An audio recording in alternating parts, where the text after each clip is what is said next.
ஆண்டவர் வழியாக அனைத்து விதமான ஆசீர்வாதத்தையும் பெற்றுக்கொண்டார். அவரிடம் இல்லாதது எதுவுமே இல்லை. இருந்தாலும் ஆபிரகாம் தன் மகனுக்கான ஒரு வேலையை தனது தலைமை வேலைக்காரரிடம் கொடுக்கிறார். ஆனாலும் அங்கேயும் ஆபிரகாமுடைய நம்பிக்கை நம்மை வியக்க வைக்கிறது. என் மகனை ஒருபொழுதும் எனது சொந்த நாட்டிற்கு அழைத்து சென்று விடாதே, ஏனென்றால் என் தலைவரும் என் ஆண்டவருமாகிய அவர் அங்கிருந்து என்னை வழிநடத்தி கொண்டு வந்து இந்த நாடு முழுவதும் எனக்கு சொந்தமாக்கி கொடுத்திருக்கிறார். அப்படி என்றால் இதுதான் என் நாடு.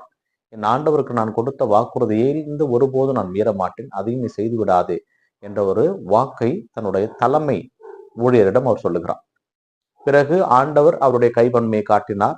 ஆண்டவர் ஈசாக்குக்கு ரெபேக்காவை, அனைத்தும் ஆண்டவரால் நிகழ்ந்தது. ஏனென்றால் ஆண்டவரை நாம் முழுமையாக நம்புகின்ற பொழுது நமக்கு என்ன தேவையோ அதை அவர் செய்து முடிப்பார்.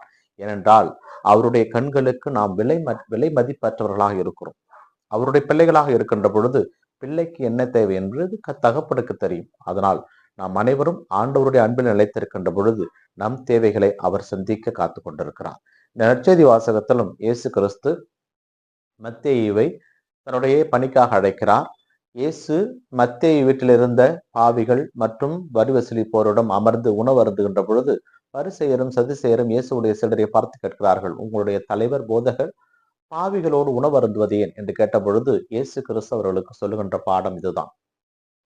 மருத்துவர் நோயுற்றவருக்கே தேவை, நோயற்றவருக்கு அல்ல.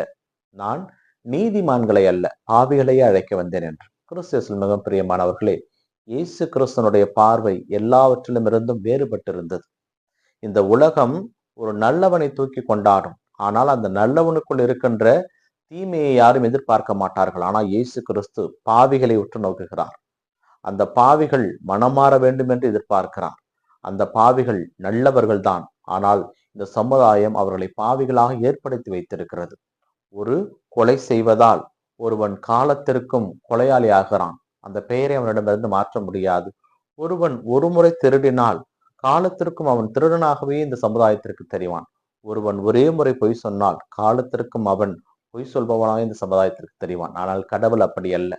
கடவுளிடம் நாம் செய்கின்ற குற்றங்களை ஏற்றுக்கொண்டு அறிவிக்கின்ற பொழுது அனைத்தையும் மறந்து அவர் நம்மை ஏற்றுக்கொள்கிறார். ஏனென்றால் திருப்பாடலிலே சொல்லப்படுவது போல ஆண்டவர் நம் குற்றங்களை மனதில் கொள்வது கிடையாது. நாம் அவருடைய பிள்ளைகள் என்பதிலேயே அவர் நம்மை கண்ணோக்குவார். கிறிஸ்து மிகவும் பிரியமானவர்களே, இயேசு கிறிஸ்து நம்மிடம் சொல்வது இதுதான், என்னுடைய எண்ணங்கள் உங்களுடைய எண்ணங்கள் அல்ல. ஏனென்றால் கடவுளுடைய எண்ணங்கள் வேறு, மனிதனுடைய எண்ணங்கள் வேறு. மனிதனுக்குத்தான் எண்ணங்கள் மாறுபடும்.